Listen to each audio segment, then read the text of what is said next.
de anafilaxia perioperatoria, pero las reacciones alérgicas intrahospitalarias van a ser de 30 a 190 casos, cosa que es bastante importante.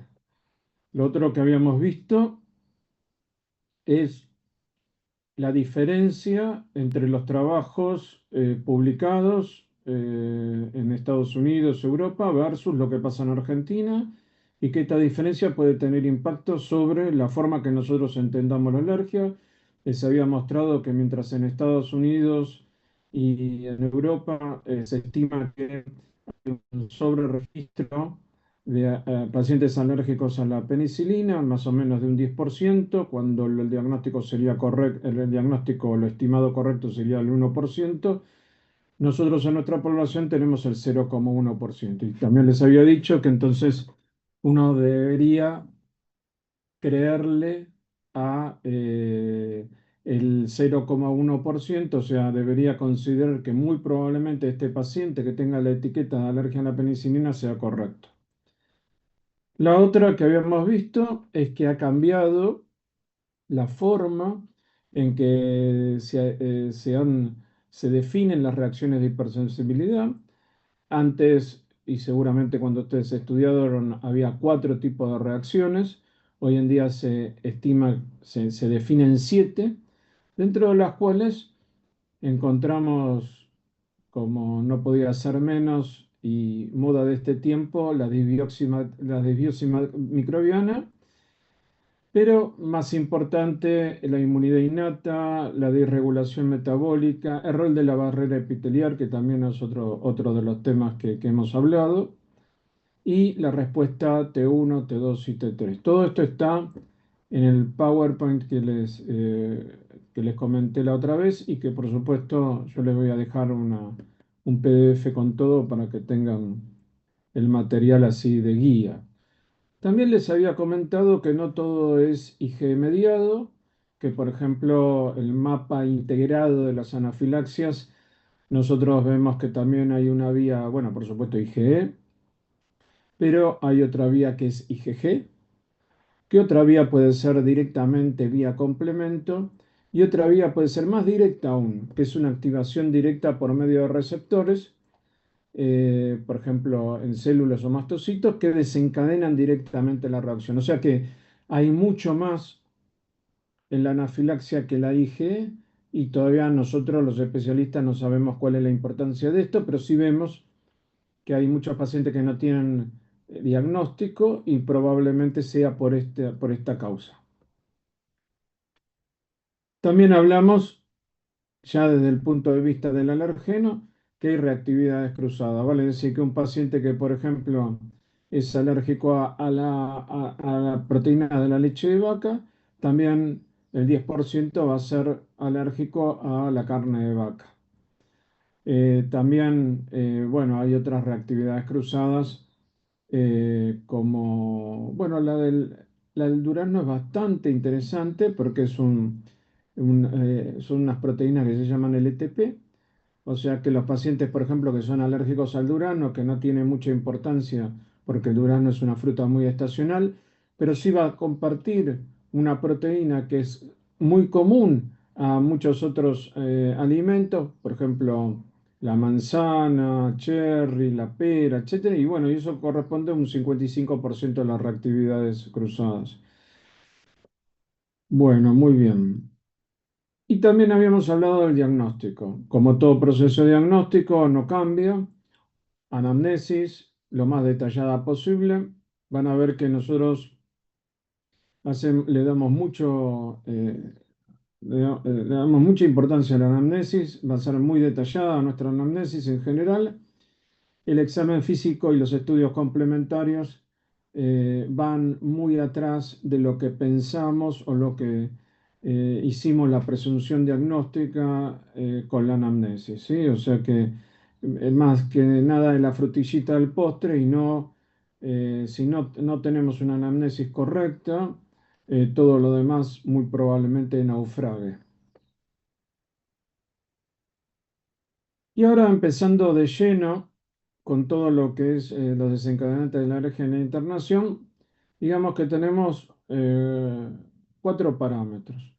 Unos son los aeroalergenos, otros los alimentos, otros los medicamentos, medios de contraste y otros los productos médicos, como pueden ser los implantes o las prótesis. Son todas cosas que van a impactar directamente en el paciente internado. El problema es que al problema de la internación, que los medicamentos y los otros productos biomédicos, normalmente se suman los problemas de la vida real. Y ustedes deberían saber como clínicos que para millones de personas cada comida es un problema, porque el paciente con alergia alimentaria, que en adultos es se percibe que es de aproximadamente un 20%, el paciente no sabe qué comer, es todo un problema. Así que imagínense que a la hora de internarse, que ya se le suma todo el estrés propio de la internación, se le van a sumar miles de preguntas acerca de si ustedes están haciendo lo correcto para protegerlos. ¿Y esto qué tan importante es? Miren, una de cada 20 personas va a tener un riesgo de alergia y porque ha tenido una reacción severa, no mortal, no que le pasó la bala como a Trump, pero bastante cerca, ¿sí? Entonces, ¿qué pasa? El paciente va a estar muy ansioso y es lógico que eso pase, porque bueno, como dice el dicho, el que se quema con leche cuando ve una vaca llora, ¿no? Entonces, es un poco lo que yo les decía en el primer caso clínico que hablamos, que hoy vamos a hablar dos casos clínicos porque entiendo que eso es algo que lleva mucho y que es muy didáctico, de la paciente que había dicho que era alérgica a la ensalada Waldorf y resultó ser alérgica al níquel por esto, porque el apio tiene una reactividad cruzada con el níquel y entonces nada, la paciente al entrar al quirófano comenzó con la reacción. Bueno, hasta acá esto es muy importante y entonces el año pasado, junto con otro grupo de colegas de todo el mundo, hicimos un manifiesto que se puede decir que son una serie de medidas prácticas para prevenir la alergia severa. ¿Y esto por qué? Porque es un problema de salud, no es porque no es un problema. ¿Sí? Entonces, bueno, nada. Entonces, en este manifiesto, que después, si quieren, les paso el paper, eh, se evalúan varias cosas. Pero, claro, esto todo depende cómo uno lo vea. Si uno dice 8.000 muertes estimadas anuales para lo que es el global del mundo, son pocas. Pero si uno lo ve desde este punto de vista, de uno que cada 20 personas tiene alguna reacción severa, ahí ya cambiamos el número. Porque, ¿qué pasa?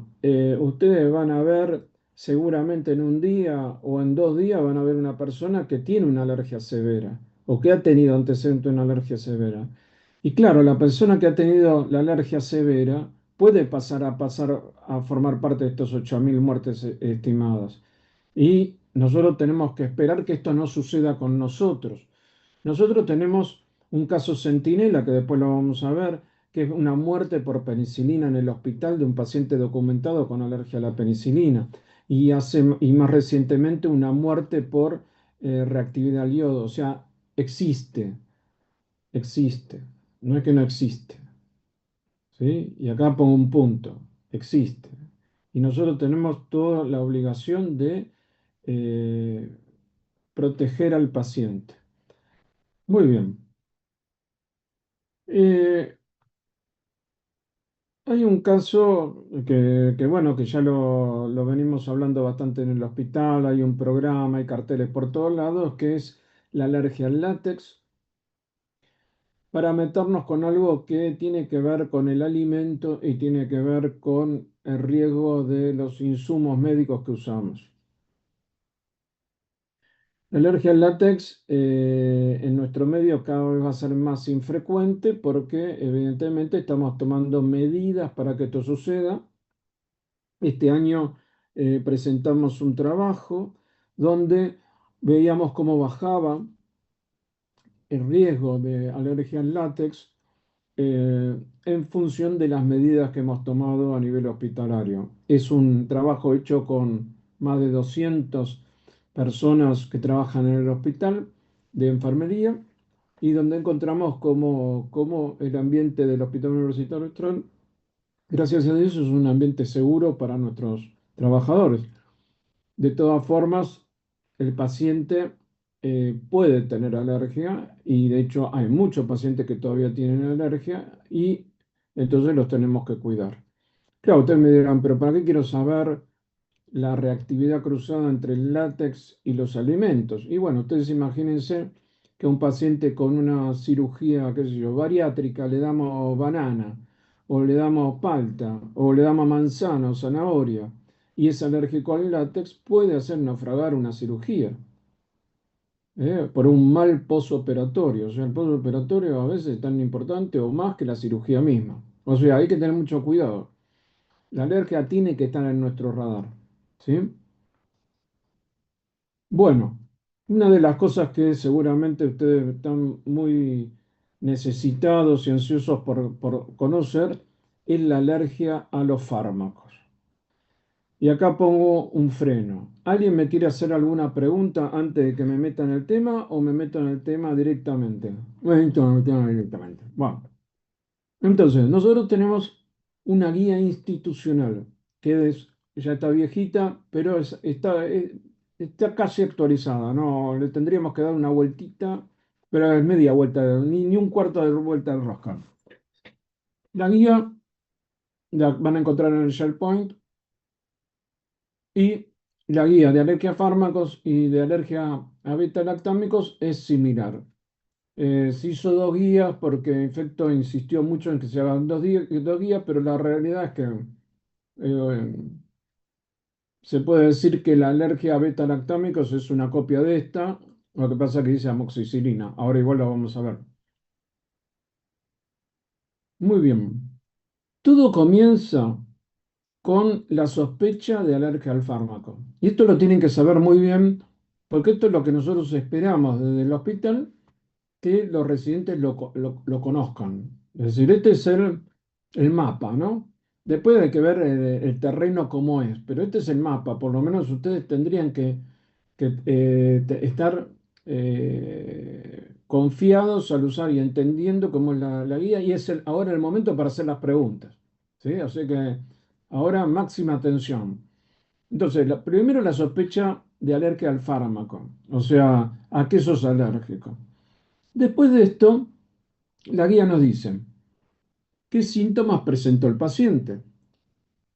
En esto nos va a decir, ¿corresponde alguna reacción dentro del box A o, o sea, disculpen, si es una reacción inmediata o tardía, limitando como inmediata o tardía las 2 horas? A ver, eh, una reacción inmediata, menos de 2 horas. Una reacción tardía, más de 2 horas. Esto es lo primero que tenemos que definir. No nos vamos a meter en este punto con el diagnóstico, pero sí nos vamos a meter con la presunción diagnóstica. Van a ver que yo voy a hacer una diferencia. Esto es como para decir, bueno, tengo al paciente acá y necesito tomar una decisión porque no me queda otro. Entonces, ahí vamos. El paciente tuvo una reacción inmediata, tuvo una anafilaxia, tuvo una urticaria, tuvo un eritema generalizado, tuvo picazón palmoplantar. Bueno, todo esto me habla de inmediato. Y lo inmediato me va a hablar de un mecanismo IgE mediado. Lo tardío me va a hablar más de un mecanismo LT y de los que yo les había dicho, la anafilaxia no IgE mediada, quizás IgG. Eso hay un camino en el medio. Es decir, como le vuelvo a decir, la guía es un mapa, no es el terreno con toda la descripción. No es como estar caminando el terreno, es un mapa. Y el mapa tiene líneas, no tiene el detalle de todos los árboles y todos los arbustos que ustedes van a encontrar, ¿sí? Es como cualquier guía de práctica clínica. ¿Sí? Entonces, eh, lo primero es diferenciar si los síntomas son coherentes con una reacción alérgica y el momento del comienzo. Y después viene esta pregunta. No, y después no viene esta pregunta. Y entonces nosotros podemos encontrar reacciones de este tipo. Esta es la panza de Dorita, que le gustaba tomar antiinflamatorios no esteroideos, por más que se le dijo 10 millones de veces que no lo tomara. Bueno, en fin. La lengua de Dorita hinchada, los labios que no son de Dorita, son de otro paciente, y otra reacción. Todas estas reacciones fueron inmediatas. Eh, una vez que nosotros tenemos cómo fue la reacción por síntomas, o por signos, mejor dicho, nosotros vamos a poder decir, bueno, esta reacción fue inmediata o tardía, pero no vamos a tener el nombre de la enfermedad. El nombre de la enfermedad: urticaria, pústulas no foliculares, un DRES, un exantema maculopapular, una necrolis, un eritema multiforme, eso lo vamos a ver después. ¿Sí? O sea, quizás hasta ustedes hagan una interconsulta con dermatología, con alergia, bueno, ahí ya nos metemos un poquito más nosotros y ahí ya los ayudamos más de lleno, pero al principio ustedes deben manejar esto, nosotros esperamos que manejen esto. No esperamos que hagan el diagnóstico, pero sí esperamos que hagan la presunción. ¿Me expliqué? Sí, no, blanco y negro. Sí, sí. Buenísimo. Miren que en un rato empiezo a hacer preguntas, porque me canso de hablar. Bueno, igual de todas formas, podemos hablar un poquito de lo que puede empezar a pasar. Bueno, urticaria. Urticaria es la reacción más frecuente. O sea, por lejos va a ser la más frecuente, todas las demás son, no digo infrecuentes, pero bueno, sí, algunas son muy infrecuentes. Dres, eh, el Steven Johnson, son bastante infrecuentes, pero aparecen. Ustedes vieron que cada tanto aparecen. Bueno, vamos a hablar de la más frecuente. Por ser la más frecuente tenemos que hablar un poquito. La urticaria. ¿Cómo me entero yo si un paciente tiene urticaria? Bueno, la urticaria es IgE mediado, está vehiculizado por la histamina, vale decir que las lesiones son vitropositivas, o sea, uno las presiona y desaparecen. La otra característica de la urticaria es que es migratriz o evanescente. Esto quiere decir que la roncha está en un lado, desaparece y aparece en otro lado. Y la otra característica, que es muy, pero muy importante, que pica, y pica en serio. O sea, si se pone rojo y pica, probablemente sea IgE mediado. Si se pone rojo y no pica, o pica poco, probablemente no sea IgE mediado. Frené, ¿sí? Bien, muy bien. ¿Qué otras cosas tenemos dando vuelta? Tenemos, como le decía, el DRES. El DRES es muy importante diagnosticarlo porque tenemos pocos días para tratar a un paciente con DRES de acuerdo al riesgo. Que yo del DRES voy a hablar un poquito más, que básicamente es un exantema morbiliforme extenso. Exantema quiere decir básicamente tiene todas las lesiones, tiene mácula, pápula, vesícula, bueno, puede tener cualquier cosa.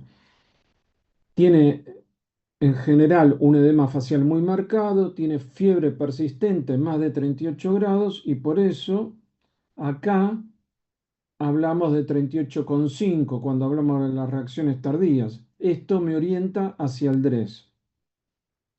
Bien, tiene eosinofilia, tiene hepatitis, tiene linfadenopatías. Y de acuerdo a esto hay un score, etcétera, que es muy interesante, bueno, muy interesante para mí. Para ustedes puede que no. Entonces, ¿qué nos orienta acerca de si tiene el paciente DRES o no? ¿Por qué es importante saber si el paciente tiene DRES o una Steven Johnson? Porque el paciente se infecta y vamos a tener que seguir día a día, por lo menos, para saber si cambia de riesgo, porque si cambia de riesgo vamos a tener que darle un tratamiento antiviral, en general anticintomegalovirus. Bueno, eso lo vamos a hablar un poquito más, no mucho, pero lo vamos a hablar. Eh, la otra pregunta que viene una vez que nosotros definimos entre box A, box B, o sea, si se le cae el cabello no es alergia, si se peleó con el novio no es alergia, bueno, hay miles de, si tiene diarrea en un antibiótico probablemente no sea alergia, o sea, hay mil cosas, tiene que ser una reacción coherente. Claro, y cuando hablamos de alergia, como hablamos en fisiopatogenia, hablamos de todas las reacciones de hipersensibilidad. Ojo, que la alergia atópica es la reacción de tipo 1, pero todas las alergias o todas las reacciones inmunomediadas desmedidamente las entendemos como alergia, ¿sí? Ojo, también otro paréntesis, muchas veces la misma bibliografía médica no se pone, no tiene tan en claro este concepto. A nivel especialista sí lo tenemos muy claro, pero a nivel de la bibliografía médica, incluso el Goodman y Shillman, o sea, hay muchas publicaciones clásicas donde nosotros estudiamos que no es tan claro lo que es alergia y no alergia. Bueno, pero eso, cierro de paréntesis. Siguiendo con el algoritmo, con lo que nosotros esperamos que ustedes conozcan de este mapa de la reacción de alergia a fármacos, es la pregunta: ¿recibió la misma droga después de 30 días desde que aparecieron la reacción anterior? ¿El paciente volvió a recibir, por ejemplo, el mismo beta-lactámico después de 30 días de la reacción original sin presentar ningún nuevo síntomas? Si toleró o no se reexpuso. Estas son las. O no lo toleró, bueno, por supuesto. Ahora, claro, si no lo toleró, ya sabemos que tiene que estamos a favor de una reacción alérgica, pero ¿para qué le preguntamos esto? ¿Qué se les ocurre? Paulita, Morano, te noto desapesumbrada. ¿Qué pasa? Te maté con la alergia. Bueno, ayúdala, Nicolás, a ver, dale, vos que tenés ganas de ayudarla. Te estoy viendo con. Sí, Nicolás Garzón, te estoy viendo. Em, bueno, básicamente, Apuesten, apuesten, no tengan miedo. ¿sí? ¿Me escuchan? No lo sé. Te escucho perfecto. ¿Sí? Em, Ahora en un rato le pregunto a Bruna y a Jesús Rodríguez. Dale, así se van activando. bueno, básicamente creo que al volver a exponer al paciente al mismo medicamento, pues se puede confirmar si efectivamente se trata de una reacción alérgica o básicamente fue simplemente eh, otro evento que se pudo haber relacionado con el medicamento. No sé, siento que lo puede confirmar y Ok, requiere este espacio de tiempo para permitir generar la hipersensibilidad o bueno, el efecto inmunomediado. a ver, tengo un paciente, ¿no? Me dice, tomé amoxicilina. Y después la primera vez tuve reacción, la segunda vez no tuve reacción. ¿Qué le preguntas? Para seguir con el algoritmo. El algoritmo es lo que esperamos que ustedes conozcan. Pues primero que, ¿cuál específicamente qué síntomas hizo y al cuánto tiempo haber tomado el antibiótico hizo la reacción? Perfecto. ¿Y en qué me varía 30 días más, 30 días menos? Se lo tomó al día 31. Lo tomó al día 15 de la última reacción. Bruna Stolet, ¿qué dice? Habíamos hablado en la clase A ver, anterior Paula. Sí. de que podías, si se reexponía cercano a la primer alergia, como que tenía un periodo de latencia o de anergia. De anergia, perfecto.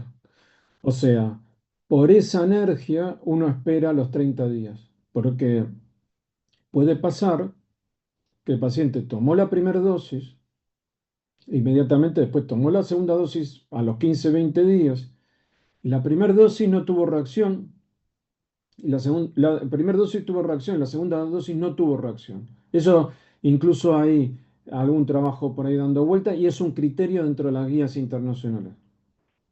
O sea que no tuvo reacción por la alergia. Y para integrar todo, tampoco le vamos a pedir ningún IgE, etcétera, durante este periodo porque va a dar un falso negativo. Y esto es importante. Bueno, Bruna está dormida. ¿Y Jesús Rodríguez? Bueno. Bruno en realidad está sin voz porque está con una laringitis, pero lo va a Oh, responder pobre. lo va a responder escribiendo. Bueno, y a ver. Erika Gines. Gines.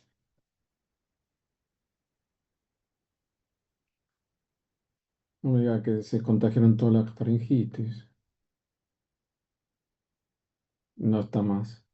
Bueno, Catalina tampoco está más. Sí, ¿cómo va cambiando esto? Bueno, vamos a seguir entonces. Entonces, eh, ya esto lo hablamos. Em, Supongamos que seleccionamos que el paciente tuvo una reacción del el box B. En ese caso, si tuvo una reacción del box B, o sea, una reacción retardada, eh, es importante porque no aplica la desensibilización.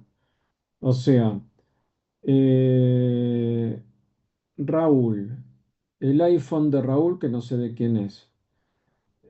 ¿Para qué me pedirías la desensibilización como alergólogo?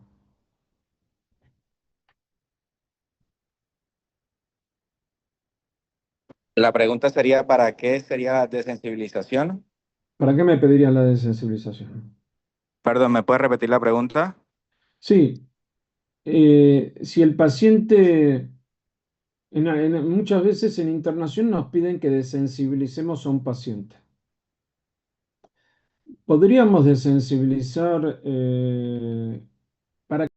¿Para qué me pedirían para que haga una desensibilización? En qué situación se te ocurre que me pedirías, Y para Raúl? colocar un tratamiento médico al cual el paciente puede llegar o tiene antecedentes de alergia y puede ser el único tratamiento médico que puede, o sea, que debe requerir el paciente. Por Perfecto. ejemplo, sobre todo, más que Ahora, todo con los pacientes con antibióticos. ¿qué te parece, eh, o de acuerdo al algoritmo, qué te parece las reacciones retardadas? ¿Se puede hacer desensibilización? A ver, acerco. Ah, bueno,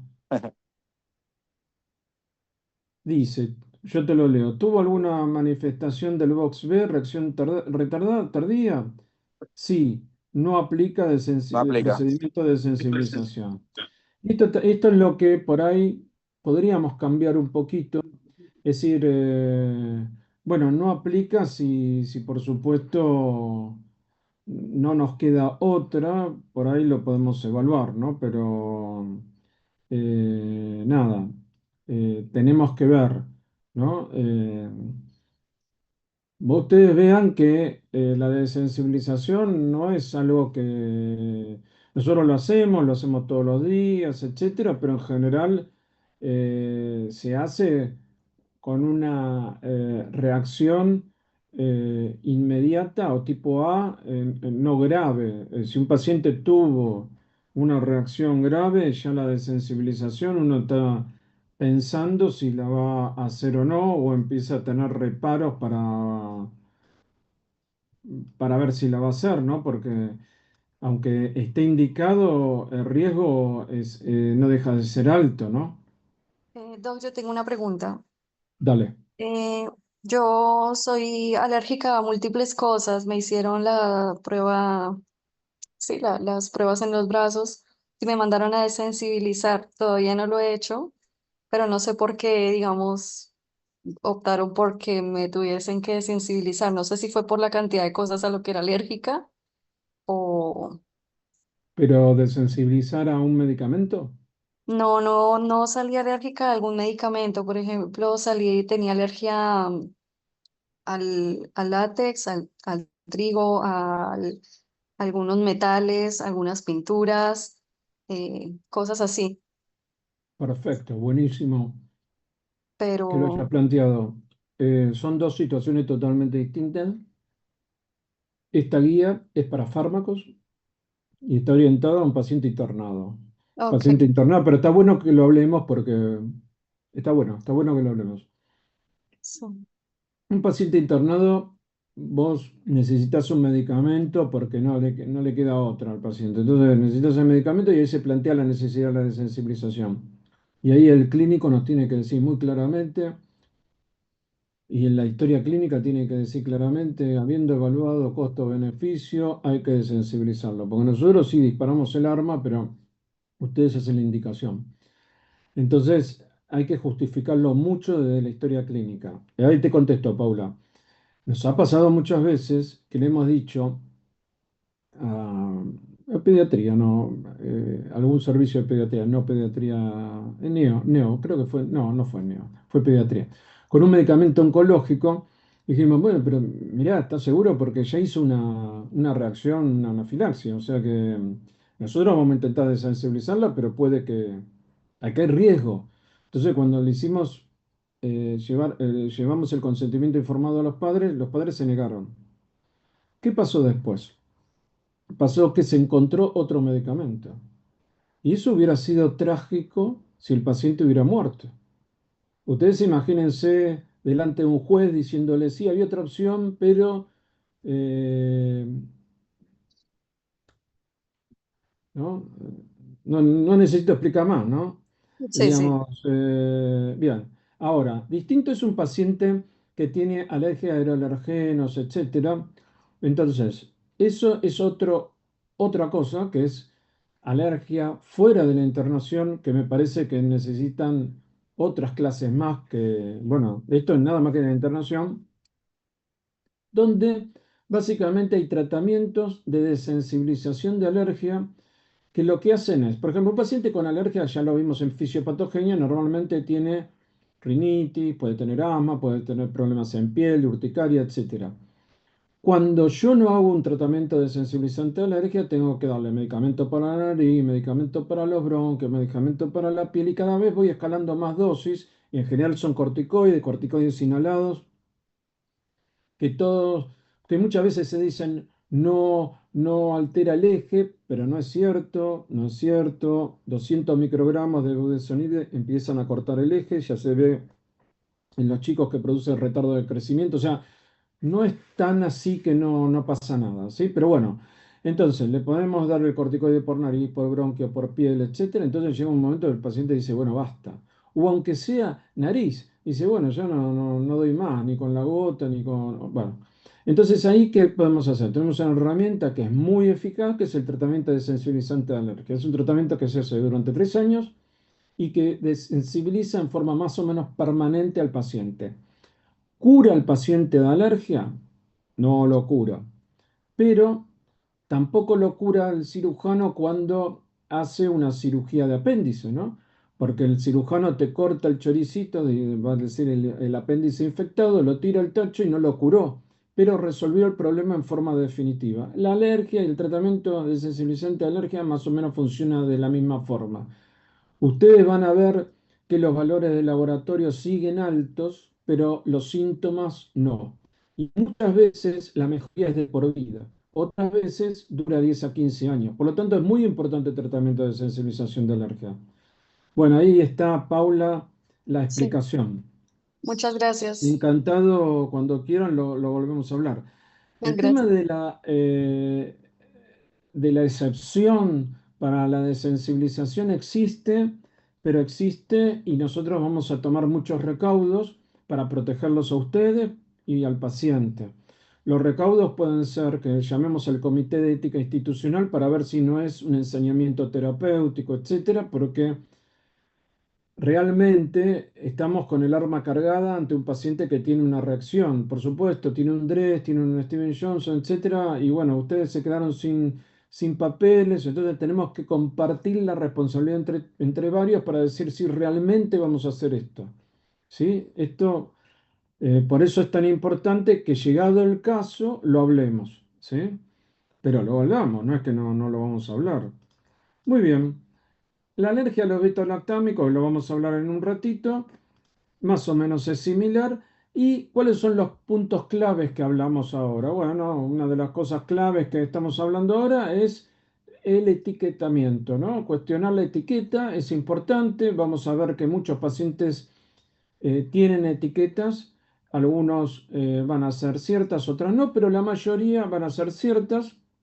Igual siempre, cada vez que ustedes vean un paciente con una etiqueta de alergia, sería bueno cuestionar la etiqueta. ¿Por qué es bueno cuestionar la etiqueta si tenemos subregistro? Y si yo les estoy diciendo que hay que creerle, estoy diciendo esto que hay que cuestionar la etiqueta y me parece que es una cosa muy importante porque es preventivo. No sabemos en 10 años si no cuestionamos la etiqueta, si no nos pasa lo mismo que le pasó a Europa y a Estados Unidos, que nos quedamos con todos los pacientes etiquetados con alergia a algún medicamento. Entonces, por eso debemos cuestionar la etiqueta, para decir, bueno, sacar la paja del trigo, ¿sí? Bien, lo otro es clasificar para actuar. O sea, el paciente está en box A, box B, bueno, síntoma compatible. No tiene, no sé qué diagnóstico tiene, pero está dentro de esto. Ahí estamos dentro del corralito de las reacciones alérgicas. Entonces ahí tenemos que tener dudas.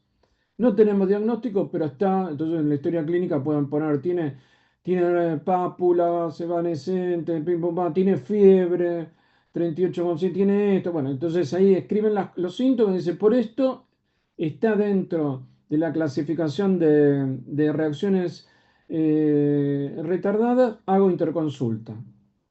Pero ya ustedes empiezan a sacar la paja del trigo. ¿Se le cayó el pelo? No. ¿Tiene diarrea? No. No está en el box A, no está en el box B. ¿Tiene antecedentes familiares de alergia a la penicilina? No, no está en ninguno de los box.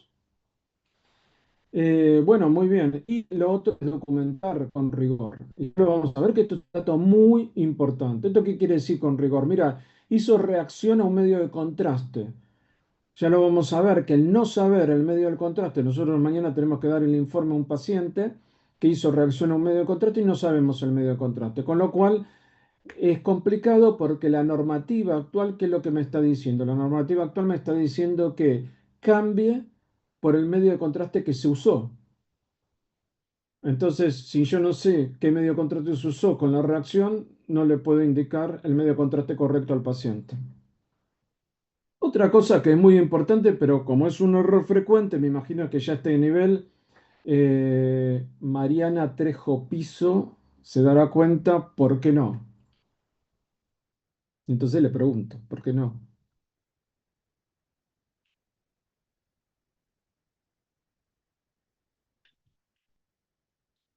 Y Porque Rocío podía pasar Arnaud, de todas formas. ¿cómo? Discúlpame. Podría volver a pasar.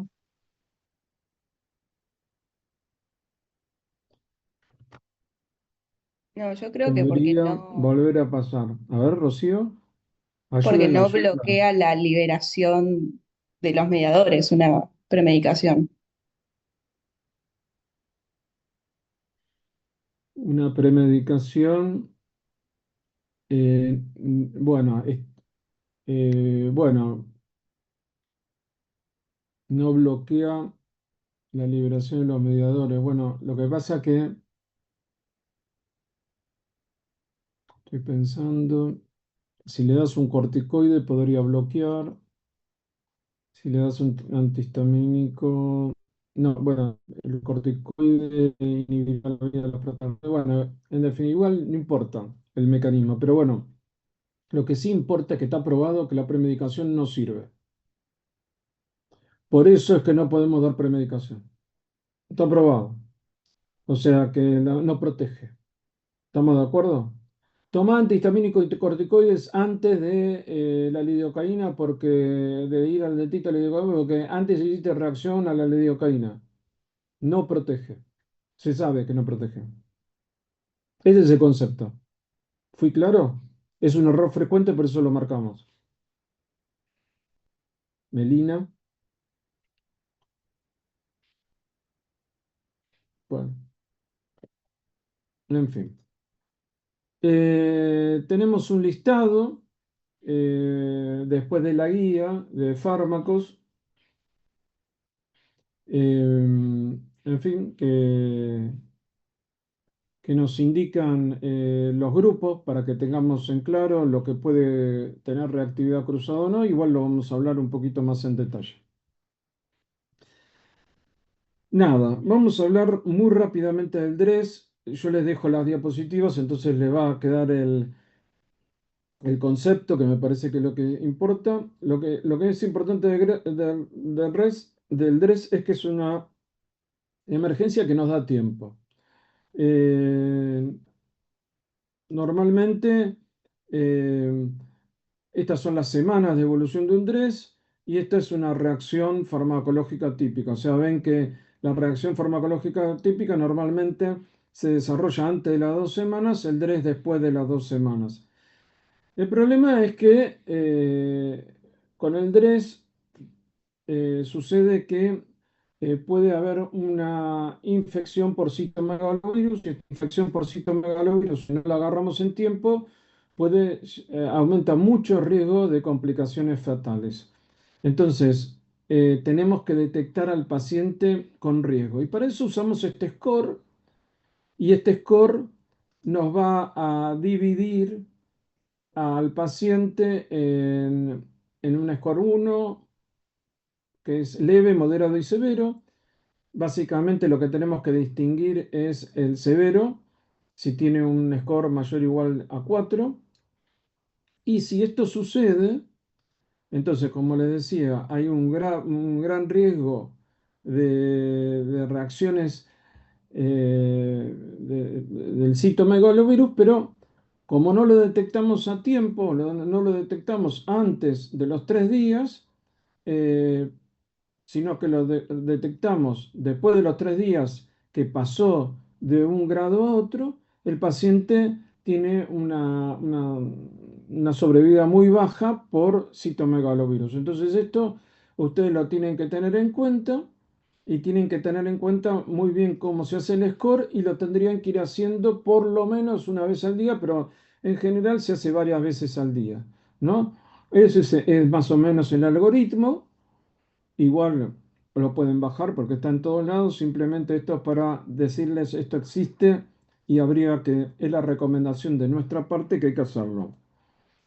Entonces, eh, evaluar, identificar y actuar. Esas son las 3 cosas que tenemos que tener con el DRES y estar atentos, ¿no? Estar atentos. Bien, muy bien. Beta-lactámicos. ¿Alguna cosa que quieran hablar hasta ahora, hasta acá? ¿Algo que haya quedado?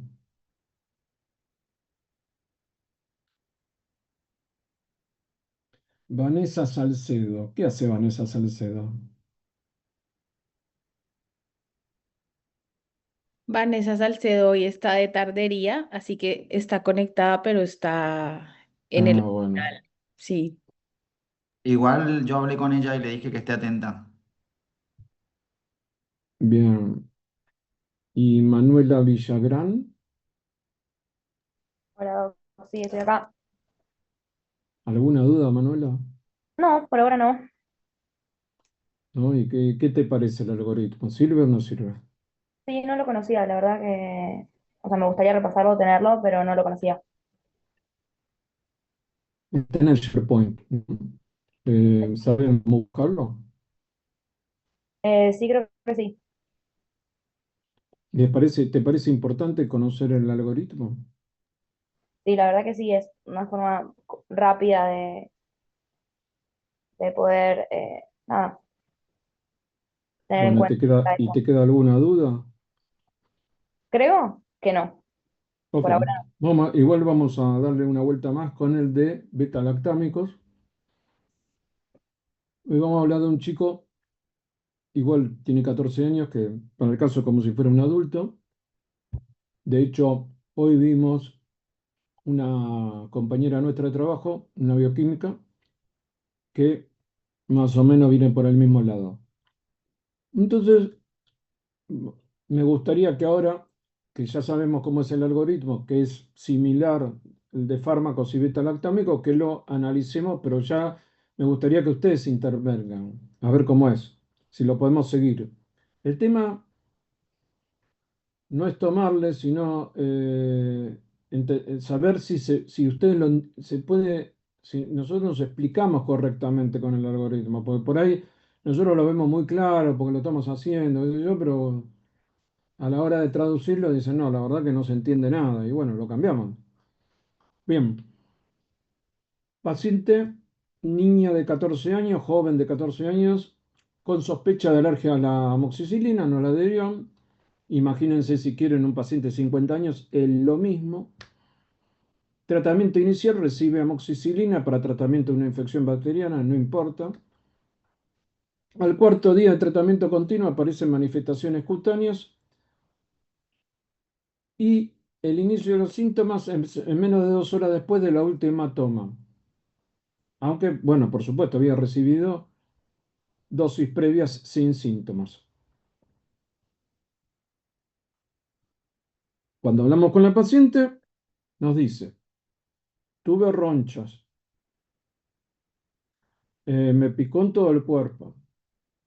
Eh, a pesar de que suspendí el medicamento, me siguieron. Me dieron Benadryl y me siguió la reacción. No tuve problemas respiratorios, no me mareé, no me dolió la panza, no tuve compromiso de mucosas. Compromiso de mucosas es algo muy importante, nosotros normalmente lo preguntamos y si hay compromiso de mucosas, ya empezamos a transpirar. Empezamos a pensar que es una reacción retardada severa y espera, lo primero que le decimos, van a ver cuando hay compromiso de mucosas, que le empezamos a preguntar a los pacientes, es que lo limpien totalmente, porque esperamos que haga un Steven Johnson, entonces como la probabilidad de una infección a punto de partida de la piel como un gran quemado, le tenemos mucho miedo, entonces le decimos que lo limpien con algún antiséptico, etcétera, como si fuera el quirófano y lo aíslen. Eso es lo primero que le vamos a decir. Limpiarle la piel y aislarlo, y después vemos. Después le vamos a decir si es mujer que vaya al ginecólogo, que lo vea al ginecólogo y el oftalmólogo. ¿Por qué? Por la mucositis, porque después puede producir sinequias. Bueno, todo esto hay que hacer un tratamiento preventivo, un poco de corticoide tópico, un poco de gamma globulina. Bueno, hay tratamientos no probados, pero tratamientos probados, pero lo vamos siguiendo paso a paso. Muy bien. La paciente dijo esto, entonces nos dijo que el primer episodio, que tuvo otros episodios, tuvo un primer episodio al año de vida, que comenzó 8 a 9 días después de haber tomado amoxicilina. El segundo episodio a los 11 12 años, después de 3 4 días de haber tomado amoxicilina. Y el último episodio nos dijo que tenía ronchas, que no picaban tanto. ¿Mm? Bien, vamos a aplicar el algoritmo. De acuerdo a la cronología, ¿es una reacción retardada o tardía? La reacción fue antes de las 2 horas de la última toma. Pero el paciente ya venía tomando hace varios Mm. días. Y sí, pero no Pues, tuvo reacción. tardía. Disculpa.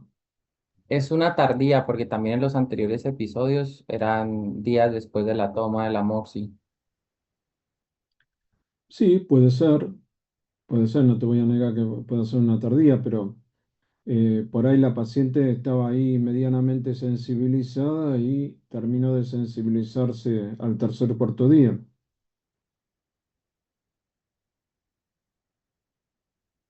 ¿Todos están de acuerdo con que es tardía, inmediata?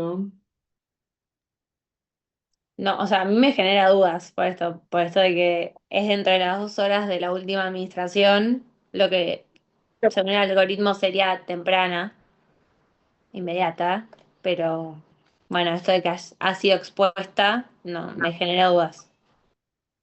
Claro, pues si ella hubiera tenido una reacción tardía, tendría que haber aparecido 3, 4 días después de la última toma.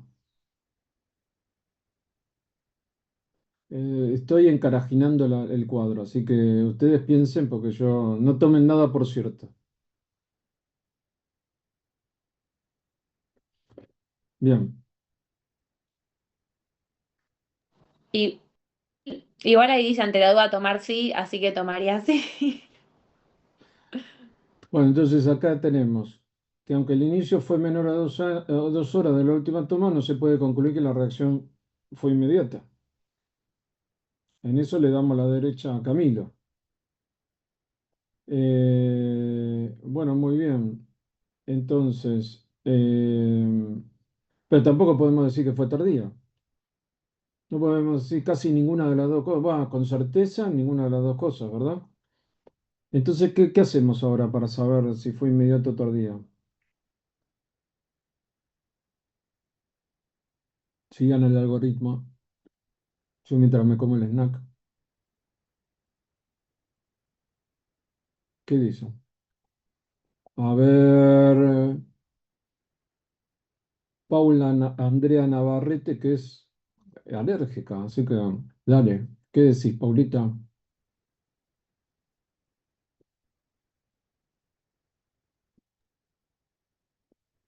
¿Sí? Sí que. ¿Sí es tardía o sí es inmediata? Perdóname, no te escuché la pregunta. Bueno, entonces la pregunta es, ¿la reacción del paciente, qué te parece? ¿Si fue tardía o inmediata? Bueno, a ver si esto los ayuda un poco más. La Inmediata. paciente dijo que le Ah, salieron ronchas. Las ronchas son típicas de la urticaria. Y la urticaria es una manifestación inmediata. sí. Pues para mí fue inmediata porque está dentro de del tiempo de ambas, pero Para mí no, pero bueno. A ah, ver, bueno. vamos a seguir. Entonces, de acuerdo a esto, el veredicto preliminar es que riesgo elevado y es una reacción inmediata, como dice Paula, entonces es susceptible de desensibilización. El problema es que seguimos con la duda. Eh, y es la duda que planteó Camila, Paula, bueno, las Paulas, etcétera. O sea, estamos ante una reacción inmediata o tardía. ¿Qué podemos hacer para saber si estamos ante una reacción inmediata o tardía? Yo les puedo decir las cosas 10 millones de veces, pero lo que pasa es que La prueba cutánea podría servir, ¿no? Si aparte. antes de la prueba cutánea, vayamos por la anamnesis. Ustedes recuerden que para mí la anamnesis es lo más importante. Va, para mí casi todos los clínicos, ¿no?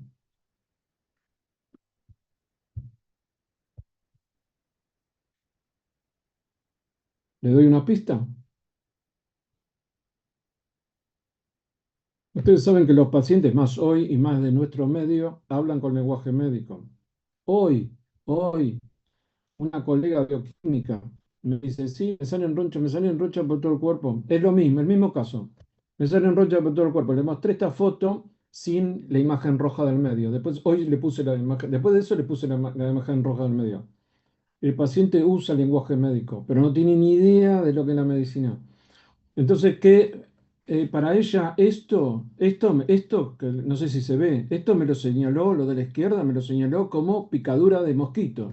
Yo digo, bueno, son mosquitos extraterrestres eso, digo, porque la verdad que no sé.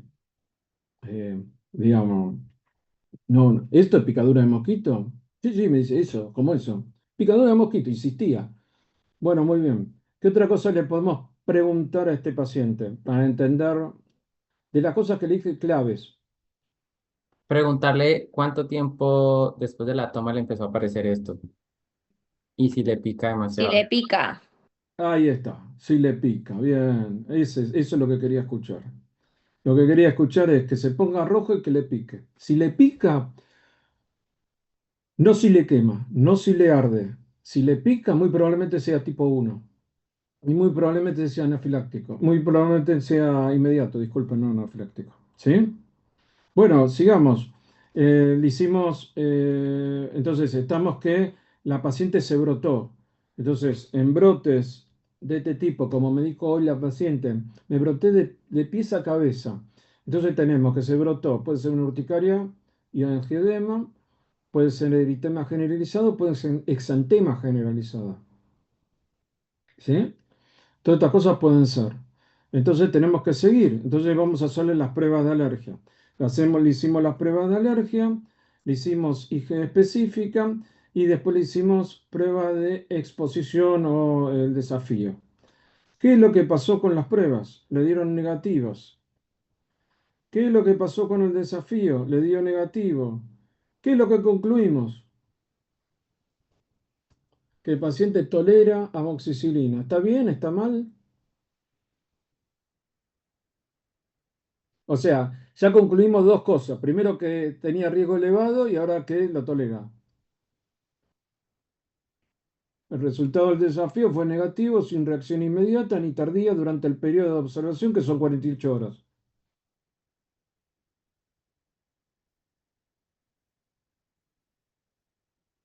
¿Tiene riesgo normal o no? Este es el algoritmo. Todavía no llegamos nosotros un poquito sí, pero.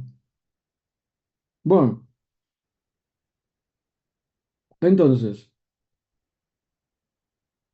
de acuerdo a la historia clínica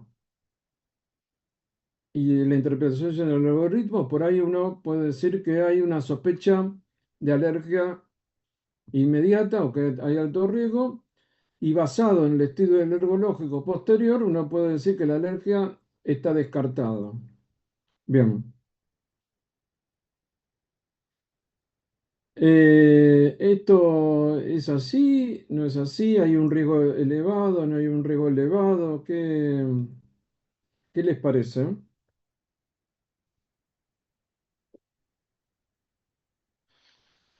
Bueno, entonces, lo que ya hablamos, por eso no vamos a andar en esto, que es básicamente la temporalidad, el patrón clínico, que ya lo hablamos. Entonces, ¿qué resulta de todo esto? Y resulta de todo esto que la paciente tomó durante varios días. ¿Cómo distinguir si es inmediata o tardía? Porque le picó, entonces lo más probable, no le picó. Entonces, como no le picó, lo más probablemente que sea tardía. ¿Qué dice la IgE, las pruebas en piel y el desafío? Que muy probablemente sea una reacción tardía. ¿Cómo la etiquetamos? ¡Ja! ¿Cómo la etiquetamos? Chachán, chachán. ¿Cómo la etiquetamos? A pedido de mi amiga Wanda, acá hicimos la evaluación de etiqueta de alergia a beta-lactámicos. Entonces, bueno, básicamente el etiquetado y el desetiquetado se basa en el algoritmo. Muy bien. Lo primero que tenemos que preguntarnos cuando etiquetamos es qué medicamento específico generó la reacción. Le voy a contestar la pregunta, pero le estoy dando un poco de suspenso para que no se duerman del todo, así si no desfallecen. Ustedes piensen que muchas veces vienen los pacientes y dicen, soy alérgico al beta-lactámico porque cuando tomé claritromicina hice reacción. Bueno, no. Más, hay colegas que nos ponen alérgico a la penicilina y después le preguntas si es la claritra, ¿viste? O sea que hay que tener mucho cuidado con esto, ¿sí? Estos son los beta-lactámicos, como ustedes bien saben. Y sí, la etiqueta está confirmada por un alergólogo, entonces se lo debe considerar como que es alérgico. Está bien, puede haber criterios distintos, etcétera, pero en general en el hospital tenemos el mismo criterio, así que no debería haber problemas, ¿sí? Muy bien. El antecedente de alergia no alcanza para diagnosticar si un paciente es alérgico o no. Eh, entonces, sí, tenemos un paciente que nos dice que se puso una etiqueta, y esto es muy importante, se puso una etiqueta colocada basándose únicamente en antecedentes familiares por síntomas que no tienen nada que ver con una reacción alérgica, como puede ser diarrea, vómitos, mareos, o no hubo una asociación temporal clara. Mira, tomé la amoxicilina y a los 2 meses me broté. Bueno, miren que los pacientes muchas veces dicen esto. Sí, tomé penicilina. Con la vacuna del COVID nos pasa eso, ¿no? Sí, me vacunaron y a los 2 años tuvo reacción. No, no, mira, no, no es tan largo, ¿sí? O sí es tan largo. Bueno, la vacuna del COVID la vamos a hablar un poquito. Muy bien. Entonces, ¿qué es lo que deberíamos hacer con este paciente para terminarlo?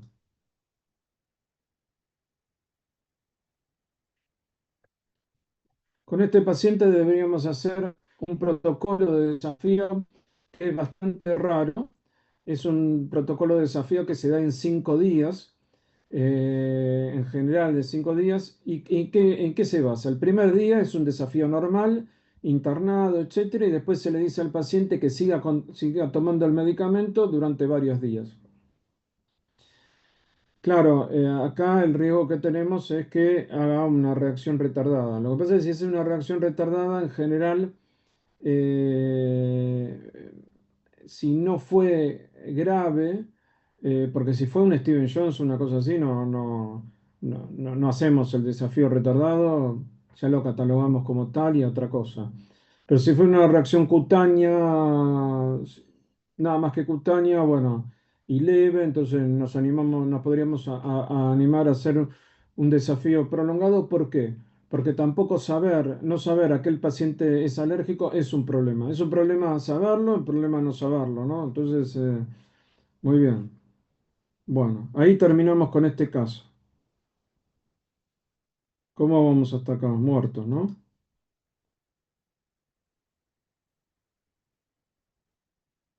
A ver. Bueno,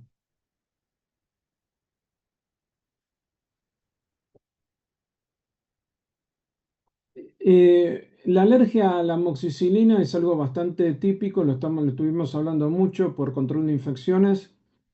Pero para hacerlo bastante resumidamente, la alergia a la penicilina se da porque a la amoxicilina con otros betalactámicos se da en general por la cadena lateral. Hay la cadena lateral R1, porque está la R2, etcétera, no lo voy a aburrir con eso. Entonces, hay medicamentos que contienen la misma cadena lateral, que no se aconseja usarlos, y otros que tienen distinta cadena lateral, que uno dice, bueno, tengo un riesgo menor. Entonces, si por ejemplo tengo un paciente documentado con cualquiera de estas drogas, la probabilidad es bastante alta de reactividad cruzada. Ojo, que por ahí en los pasillos del hospital se dice que no. Y esto tiene una implicancia médica y médico-legal muy importante. El desconocimiento no exime de la culpa, o sea que ojo que acá tenemos una probabilidad que a veces estamos entre el 16-40%, 16-40% cefadroxila, cefalexina, o sea que ojo que hay que tener mucho cuidado. Pipertazo, más del 50% con alguna penicilina, o sea que hay que tener mucho cuidado con esto, ¿sí? Estamos, o sea que no es que no. Si hay otro de bajo riesgo no quiere decir que no tenga riesgo. ¿Sí? Muy bien. Entonces, el primer paso que nosotros vamos a hacer, como siempre, es ver qué tipo de reacción tuvo. Esto ya lo vimos. El segundo, vamos a utilizar todas las herramientas diagnósticas, y las herramientas diagnósticas que vimos en la primera clase son reacciones inmediatas, reacciones retardadas, que en muchos casos nos sirven. Por ejemplo, en el paciente que vimos hoy no nos sirvió porque todo dio negativo. Y habría que hacer pruebas de laboratorio bastante complicadas, como pueden ser el test de transformación linfocitaria, que se hace en muy pocos lugares y la verdad realmente el hospital no lo hace y no sabe a dónde derivarlo. O sea que básicamente es un cultivo de linfocitos para saber si tiene sensibilidad al fármaco. Muy bien, ahí me adelanté. Bueno, siempre el gol estándar es el test de provocación, sabiendo que hay un pequeñísimo grupo que es tardío. Pero claro, le dimos mucha bola a lo tardío en este análisis, pero realmente no es importante. Es ínfima la cantidad de pacientes, aunque tuvimos la mala suerte en estos últimos 15 días de tener dos pacientes con reacción retardada. O sea que los pacientes están, ojo, están dando vuelta. Bien, esto es lo que les había mostrado de el protocolo para el desafío retardado, que es una variante de lo que hacemos normalmente en el hospital. Bueno, esto es para reflexionar aún más. Es el momento de que necesiten los anabólicos para terminar la clase. Y entonces, este es el anabólico, este es el estudio, esta es la cosa que nos vas a hacer despertar por ahí. Nosotros tenemos un evento centinela, o sea, quiere decir, murió un paciente por esto, en coronaria, donde se hizo lamentablemente todo mal. No se vio la etiqueta y no se actuó adecuadamente con protocolo de anafilaxia. Entonces eso nos dio una posibilidad de mejora y por eso estamos haciendo todo esto. Por eso se hizo el algoritmo, por eso ahora tenemos otro programa de anafilaxia, etcétera. Bien, muy bien. Eh, Hay parámetros acerca y guías acerca de todo esto. Una de las más reconocidas es esta, que es el EACI, que es un position paper. El EACI es la European Academy of Allergy and Clinical Immunology. Entonces ustedes van a ver que en esto hay varios parámetros y, como le digo a los pacientes, si usted tiene un problema que se fracturó, ¿dónde va? Al traumatólogo. Si usted tiene un problema en los ojos, ¿dónde va? Al oftalmólogo. Y si tiene un problema de alergia a los beta-lactámicos, ¿a dónde va? Y por ahí me contesta el infectólogo. Le digo, no, mirá, tenés que ir al alergólogo. Es lo más lógico, es lo lógico. Lo lógico es eso, porque estamos todo el día con esto. Como ustedes se habrán dado cuenta, estamos enfermos con esto, porque vivimos todo el día dándole vuelta a la cosa. Entonces, evidentemente, ¿qué dice la guía? Y dice que el procedimiento de elección siempre es evitar el fármaco que te hizo mal y por otro lado, que tiene que ser evaluado por el servicio de alergia e inmunología. Se lo dijo en inglés por si alguno lo duda de lo que dicen las guías. O sea, lo ideal es que lo evalúen el alergólogo. Ustedes tienen 6 en el hospital y pronto van a tener un séptimo. Es el servicio más numeroso de alergia e inmunología. Bien, hasta acá cómo vamos, muertos. No antes de ver lo que es la anafilaxis. Así que hay pocas urgencias en medicina y una es la anafilaxia. O sea, un tiempo que no tienen. Acá ya no estamos nosotros, están ustedes solitos y por lo tanto todo lo que puedan aprovechar ahora.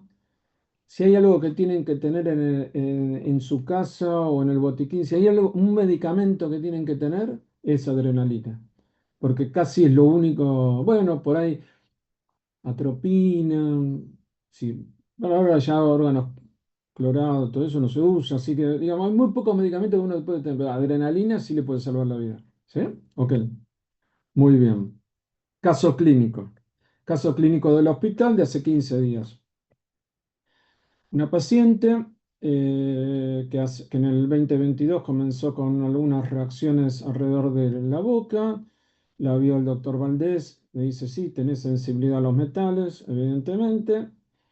Eh, Posteriormente, la paciente siguió con algún, y dijo, seguramente tenés algún tipo de alergia, la paciente consulta y se le hacen pruebas de alergia y se vio que tenía alergia solamente al níquel, al níquel. Eh, Nos consulta, como ahí dice, el 6 del 11 del 2024 y dice que después que comió una flatbread de vegetal, por supuesto estamos en Pilar y no podía ser de otra forma, tiene que ser algo así medio exótico, en Starbucks. Entonces, ¿qué tenía esta flatbread? Tenía trigo sarraceno. Ella, aparte, es instructora de yoga, entonces hacía unos meses había usado la cáscara del trigo sarraceno para hacer unos almohadones y había notado cierta reacción. La cosa que cuando se come esta pizza en Starbucks, comienza con una reacción a nivel de la boca, a los 20 minutos comienza con enrojecimiento intenso en la palma de las manos y después hace un eritema generalizado y se desmaya, pero sin pérdida de conocimiento. Bueno, muy bien. Hasta ahí el caso. Entonces, el diagnóstico que se hizo fue que la paciente, al ser sensible al níquel, el níquel es un metal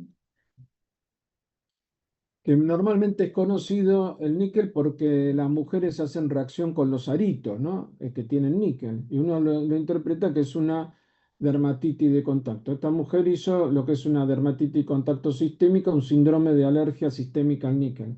El trigo sarraceno tiene alto contenido de níquel y entonces al comer, al ingerir este trigo sarraceno, le produjo la reacción.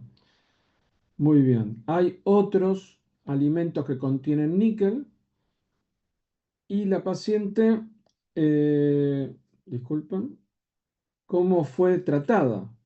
La paciente fue tratada eh, en lo agudo por la ambulancia con dos unidades, no sé si solución fisiológica, bueno, algún expansor, algo usaron, pero no adrenalina, eso estoy seguro. Y después de unos 40, 50 minutos de todo el proceso, le dieron el alta. Muy bien.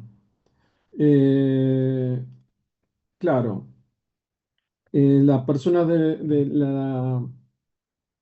la ambulancia no conocían evidentemente el protocolo, no había que expandir al paciente, sino darle adrenalina. Justamente le había bajado seguramente la presión porque, bueno, tenía una vasodilatación. Muy bien, entonces, ¿qué es lo que no se debió hacer? No se debió expandirla, no se le debió omitir la dosis de adrenalina que es intramuscular, no es subcutánea, no es endovenosa. Recuerden, la vía intramuscular es la vía de elección. En muy raros casos se usa endovenosa y es muy riesgosa. Nosotros hemos ya tenido alguna causa de infarto por vía endovenosa, porque hay que titularla muy bien, etc. Entonces, la vía de elección es intramuscular. El periodo de observación fue corto, normalmente es más de 4 horas. ¿Por qué? Porque el paciente puede volver a repetir la respuesta, entonces se llama respuesta bifásica. ¿Qué otra cosa se hizo mal? Se la externó al paciente, y no fue en el hospital todo esto, se la externó al paciente sin prescripción de autoinyector de adrenalina, o sea que la paciente después puede tener otra reacción afuera porque no se detectó bien qué era, y puede volver a hacer otra reacción y está totalmente desprotegida. Y aparte, como si esto fuera poco y al mismo precio, como dicen los vendedores ambulantes, le dieron una dieta hipoalergénica sin enterarse de que la paciente era alérgica al níquel y por supuesto no tenían por qué saberlo, pero una dieta hipoalergénica que no es correcta, donde estaba incluido algo que era un pan de centeno. El tema es que cuando la mujer come el pan de centeno, no le empiezan a picar la palma de la mano de nuevo porque el centeno tiene alto contenido de níquel. Muy bien. ¿Preguntas?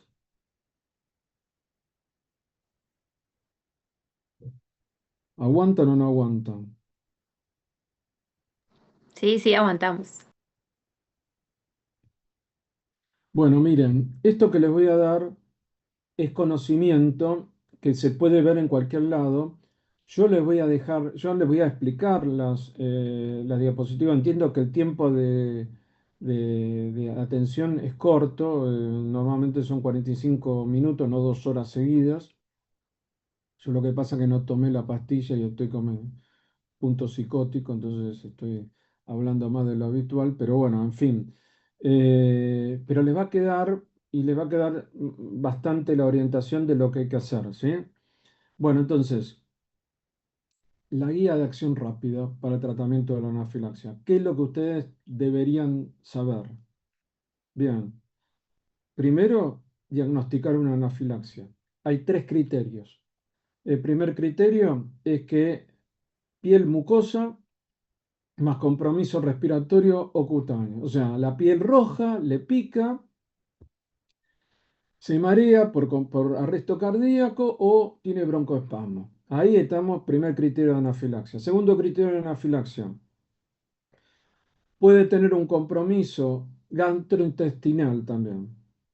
Trae la exposición del alergena, o sea que se le agrega a lo cutáneo, lo respiratorio, lo cardíaco, lo gastrointestinal. En general hay más de 2 criterios, también en las mujeres es posible, no es frecuente, pero es posible, que haya una contracción uterina muy típica del dolor menstrual y que hay que preguntarle. Es decir, que el paciente, por ejemplo, está brotado. Dice, ¿te duele la panza? Sí. Ah, tenés criterio de anafilaxia. ¿Sí? O sea, tenemos que empezar a pensar. ¿Te duele la panza? ¿Te brotaste? ¿Te duele la panza? ¿Te ahogas un poquito? Toso, sí. Bueno, hay compromiso respiratorio. Te pusiste un poquito roja y te duele la panza o te duele el útero como si fuera un dolor menstrual, estás en el segundo criterio de anafilaxia. Tercer criterio de anafilaxia. Este es complicadísimo. Este normalmente se ve, por ejemplo, en un paciente, un apicultor. Hoy vimos un apicultor, por ejemplo. Entonces, le pica la abeja, la primera vez le picó, tuvo el primer criterio, la segunda vez tuvo el segundo criterio y la tercera vez directamente entró un shock. O sea, es un paciente que viene con antecedente de anafilaxia y que sabe que al picarlo va a hacer una reacción y entra directamente en el shock de baja presión. ¿Sí? Bien. Ante la sospecha, ¿qué hacemos? Ante la sospecha damos adrenalina o epinefrina, que es lo mismo. Y damos todo el soporte, ¿no? El ABC. ¿Dónde damos la adrenalina? La damos en la pierna. ¿Dónde? En el muslo. ¿Dónde? En la cara anteroexterna del muslo. ¿Sí? ¿Por qué? Porque se probó que tiene una biodisponibilidad bárbara, tanto como la endovenosa, y es mucho más segura. Entonces se da en la cara externa del muslo. Eh, Muy bien, que es el lugar donde se da también el EpiPen. El EpiPen es un autoinyector, ¿no? No sé si lo vieron, cualquier cosa nos dicen, nosotros se lo mostramos, tenemos trainer, todo. Incluso afuera hay de distintos grosores de distintos largos de aguja para pacientes obesos, flaquitos, etcétera. Pero acá en Argentina no, estamos con una sola medida. Eh, Otras medidas muy importantes. Trendelenburg para favorecer la sangre al tanque, ¿sí? Oxígeno si es necesario, acceso endovenoso, monitorización, todo lo que ustedes saben. Ahí no. Bueno, ¿qué podemos hacer también? ¿Podemos darle antihistamínicos? ¿Podemos darle corticoides? ¿Podemos darle líquidos? Sí, podemos hacerlo. Pero primero le tenemos que dar adrenalina. Pregunta. Pregunta para el Miguel Álvarez PC, que me imagino que debe ser la PC de Miguel Álvarez. No se la pregunto a la PC, sino a Miguel. Sí, Doc. ¿Cómo andás, Miguel? Bien. ¿Sobrevivís? Sí, ¿Sí? sí. Ni sabes cómo te llamás hoy, ¿no? Sí sé. Pero bueno, dígame, Doc, ¿cuál es la Difícil, está difícil. Bueno, te voy a plantear algo para que, a ver si logramos reanimar la neurona esa que está muriéndose. Eh, Suponete que viene un paciente y vos decidís que tiene antecedentes, un amigo tuyo, tiene antecedentes, entonces le decís, mira, no vayas alergia, toma antihistamínico y corticoides antes del procedimiento, así evitamos la reacción. Bien, mal, ¿por qué? Bueno, Analizalo. No no, vale que me digas sí o no. Me tenés que decir por qué. o sea, eso está mal porque partiendo de la base fisiológica, lo que estoy bloqueando ahí con los antihistamínicos, pues es la histamina solamente. Y los corticoides, pues bueno, en general sí, pero no lo bloquea todo. Y hay otros factores que también hacen parte de la anafilaxis, como los leucotrienos y citoquinas, y seguramente muchos más que desconozco, pero con lo que le voy a dar, no los voy a bloquear todos y me puede hacer una anafilaxis. Bien. ¿Qué pasa si vos le das una alta dosis de antihistamínico profiláctico, supuestamente profiláctico, a un paciente que va a tener una anafilaxia? Bueno, o ¿Vas a sea, sí, encontrar que el paciente se brota? no conozco los efectos adversos de la... Apostá, no, apostá. Y tal vez sí lo brote, o sea, pero le voy a hacer un rash como efecto adverso de los antihistamínicos. Mirá, lo que va a pasar, Miguel, es que probablemente no se brote, probablemente no le pique y probablemente no te enteres que el paciente se está chocando por una anafilaxia. Entonces no vas a saber si el tipo tiene una insuficiencia cardíaca o una anafilaxia, con la cual la vas a pasar mal. ¿Me expliqué? Sí, Ok. ¿Es claro? El antihistamínico es un arma de doble filo porque te saca el pródromo de la enfermedad, te saca los síntomas anticipatorios.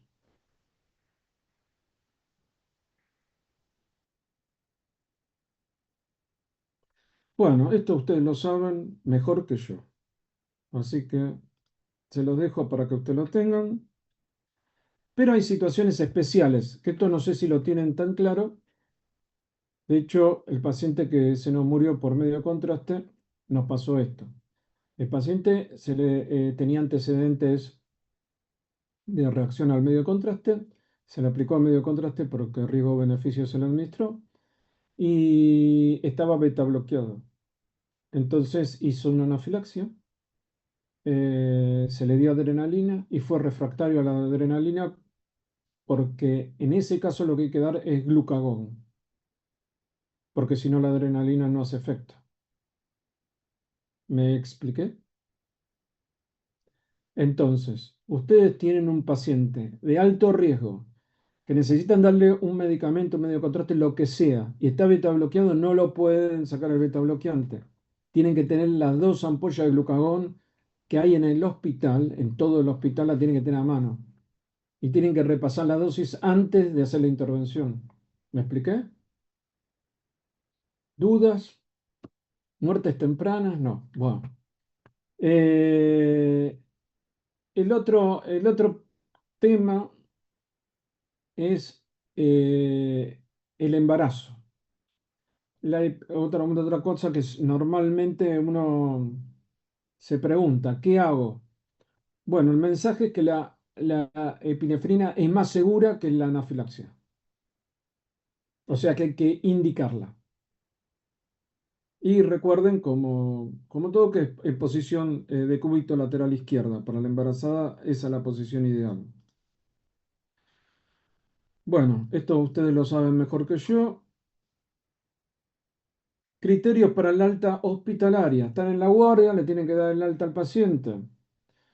Tiene que tener una resolución completa de los síntomas. Tienen que esperar 4 o 6 horas. No pueden darle el alta temprana porque puede haber una respuesta bifásica, o sea que el paciente vuelve a tener una anafilaxia.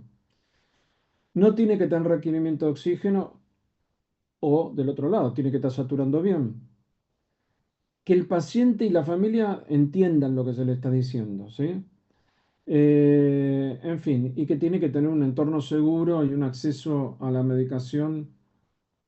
Eso, claro, son cosas que uno por lo menos las puede escribir en la historia clínica. En Argentina indicamos un autoinyector por razones económicas, pero en realidad se indican dos por la respuesta bifásica. ¿Esto qué quiere decir? Que el paciente hizo una anafilaxia y dentro de las 2 a 4 horas hace otra reacción, fruto de del mismo inicio. Entonces por eso se le dan 2 EpiPen. El plan de acción tiene que estar escrito y tiene que ser personalizado. El plan de acción es un plan que se le da al paciente, en general con cuándo tiene que darse la medicación, etc. Se pueden dar medicación oral con estas condiciones que yo les dije antes. Ojo que el antihistamínico puede enmascarar el comienzo de una reacción. Entonces puede que el paciente entre directamente al cuadro grave de hipotensión. ¿Cuáles son los errores más comunes?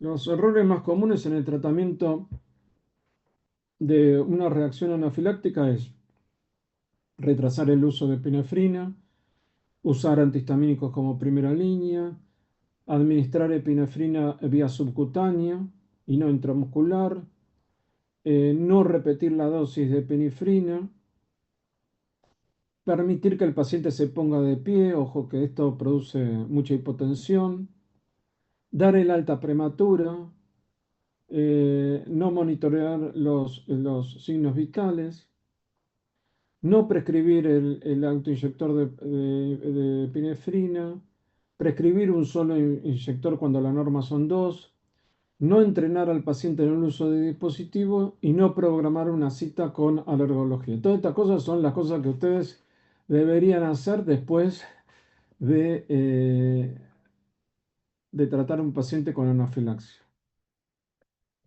Tenemos un protocolo rápido de emergencia que estamos trabajando para que todos los médicos estemos entrenados en esto y nuevamente, como es un error frecuente, la premedicación no protege. Muy bien. Estamos desfalleciendo, ustedes y ahora yo. Entonces, vamos a ir con los títulos porque después les va a quedar, para que ustedes se deleiten en casa, todas las diapositivas que faltan, los millones. La alergia a los AINES es muy común. Todo esto va cambiando día a día. Lo que antes era, ahora no es. Lo que no era, ahora es. Es todo un problema. Si ustedes ven una guía, y esto lo dije la primera vez, de hace 5 años, por ahí es distinta a la de ahora.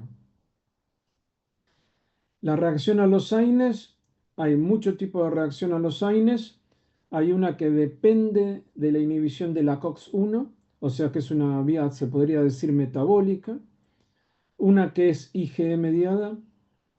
Otra que necesita un cofactor. Por ejemplo, un paciente que necesita haber comido un alimento al que es alérgico para desencadenar la reacción. Y hay otra reacción que es tardía, que es como las reacciones tardías que nosotros vemos, o sea, ya no es inmediata. O sea, ahí tenemos distintos fenotipos. ¿Para qué nos sirve a los alergólogos conocer el fenotipo? Para después diagramar el tratamiento y para después recomendar un AINE u otro a ustedes. No es, no es fácil esto. Esto exige mucho entrenamiento. No pretendo que ustedes tengan el entrenamiento de esto, pero sí alertarlos que esto existe, ¿sí? Existe el fenotipo, por ejemplo, este paciente va con pólipos nasales y asma. Bueno, acá están otro que es de manifestación cutánea, otro que que es de urticaria angedema. Bueno, hay distintos tipos de fenotipos. Este, por ejemplo, que necesita el alimento. Y muy bien, vayamos algo. Ah, bueno, acá si quieren, les voy a mostrar algo porque quizás lo vean, que es el eritema fijo, que es esta lesión que se ve acá. El paciente toma un medicamento y por loco que parezca, siempre le aparece la misma mancha en el mismo lugar. Y eso se llama eritema fijo y es una reacción retardada de alergia. Es bastante rara, yo he visto pocas en mi vida y mire que veo pacientes. Muy bien. Destruí la sensibilidad a los AINES, ahora voy a destruir a los medios de contraste. Eh, Muy bien. Hay otro consenso de mayo del 2025. Nosotros somos muy activos, estamos todos los días cambiando las cosas. Lo que antes se creía ya no se cree más. El paciente, el mito de los mariscos no tiene nada que ver con el yodo, el mito del yodo tópico no tiene que ver con el medio de contraste inyectado. La premedicación que antes se daba para evitar una reacción al medio de contraste ya no se da más. Hay un algoritmo que nosotros aplicamos para evaluar la severidad del paciente y de acuerdo a eso vamos a recomendar el medio de contraste sustituto. Y también, ¿qué es lo que probó uno de los estudios más icónicos de esto, que son los recientes? Que el 25-26% de los pacientes con o sin premedicación, con el mismo medio de contraste, hacían la misma cantidad de reacciones adversas. O sea que la premedicación no servía absolutamente para nada. En cambio, si se cambiaba el medio de contraste, que es este 3 a 6%, sí cambiaba mucho la probabilidad. Nosotros mañana tenemos que dar el informe de un paciente que no tenemos documentado el medio de contraste que se utilizó en la primera reacción que tuvo, con lo cual ahora estamos en un campo minado, porque nada más lo único que nos podemos guiar es por si el paciente tuvo una reacción leve, moderada o grave. Y eso para nosotros es todo un problema, bueno, por supuesto para el paciente también, porque de algo que sería tan fácil como hacer el switching, o sea, cambiar de un medio de contraste a otro, no lo es porque no sabemos el medio de contraste. Por eso le pedimos encarecidamente que anoten el medio de contraste. Eh, la alergia parece fácil, pero no es fácil. Normalmente, y depende el año que ustedes vean las revisiones, van a ver que se dice, si vos tenés alergia a un medio de contraste A, en este caso, podés usar un medio de contraste B, porque tienen similitudes moleculares. Pero lo que se vio es que estas similitudes moleculares no deben ser en 2D, en dos dimensiones, sino que en tres dimensiones, porque el anticuerpo se pega tridimensionalmente al medio de contraste. Entonces, si vos ves la molécula plana, te dice una cosa y podés encontrar similitudes, pero realmente no se debe ver la molécula plana sino en 3D. Esto yo lo estoy llevando a la complejidad que tiene esto cuando ustedes nos derivan a un paciente. No es intercambio, es un intercambio, pero a veces que necesitamos usar modelos 3D. Aditivos alimentarios, ya terminando, antes de, ya están boqueando. Los aditivos son todo un problema. Hemos visto muchos problemas con el tema de la vacuna del COVID. Muchos profesionales de la salud han reaccionado por estar sensibles a aditivos, sobre todo los macroboles. O sea, el aditivo es todo un capítulo. Que hay que tener cuidado y que poco a poco, cada vez más, vamos a encontrar más pacientes con alergia a los aditivos alimentarios. Y esto es un problema, porque entonces el paciente que cree que es alérgico a todo, en realidad es alérgico a un aditivo que se le pone a todo, que no es lo mismo que ser alérgico a todo. Bien, los sulfitos yo creo que lo hablamos en detalle, así que no hay ningún problema con esto. Simplemente recordarles que si el paciente es alérgico al sulfito, y tiene una anafilaxia, a pesar de todo, su riesgo-beneficio se recomienda dar adrenalina por más que la adrenalina tenga sulfitos. Conclusiones de las conclusiones. Tenemos un feroz subregistro de pacientes alérgicos en el hospital. No tenemos un sobreregistro. Se nos está pasando, no estamos encontrando la tortuga, como diría Dieguito. O sea, no la estamos viendo. Tener en cuenta que no todo la información que nos viene en inglés es extrapolable a lo nuestro. La alergia es muy propia, es muy de la población. Entonces, como es muy de la población, podemos extrapolarlo, pero con muchos cuidados. Por supuesto, en medio de contraste lo vamos a poder extrapolar, pero en alergia alimentaria, alergia, por ejemplo, a los beta-lactámicos, como hablamos, no es tan fácil. La triptasa. La triptasa es lo que nos va a decir en definitiva si el paciente está con una alergia atópica. Tenemos un paciente chocado, no sabemos qué, le podemos medir triptasa y poder volver a medir en 2 horas y si duplicó la dosis, ahí, o la concentración, disculpen, ahí nosotros podemos decir, bueno, seguramente es una alergia.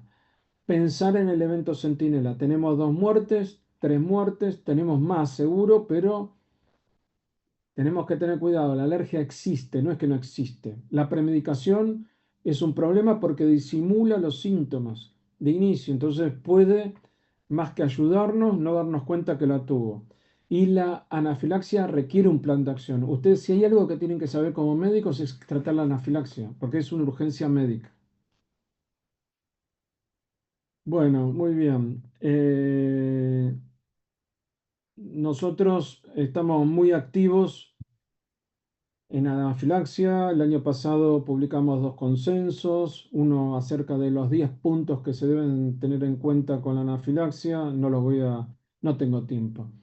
También hemos publicado acerca de esofagitis eosinofílica y batata, por ejemplo, o sea que estamos muy activos en toda la parte de investigación y encantados de ayudar a los residentes si quieren hacer el trabajo de fin de cursada como alergia. Nosotros estamos abiertos a acompañarlos y ayudarlos y a poner todos los medios para que eso se pueda dar adelante. Bueno. Y por mi lado, nada más. Ahora, por el de ustedes, estoy abierto a todas las preguntas que me quieran hacer. Si tienen preguntas.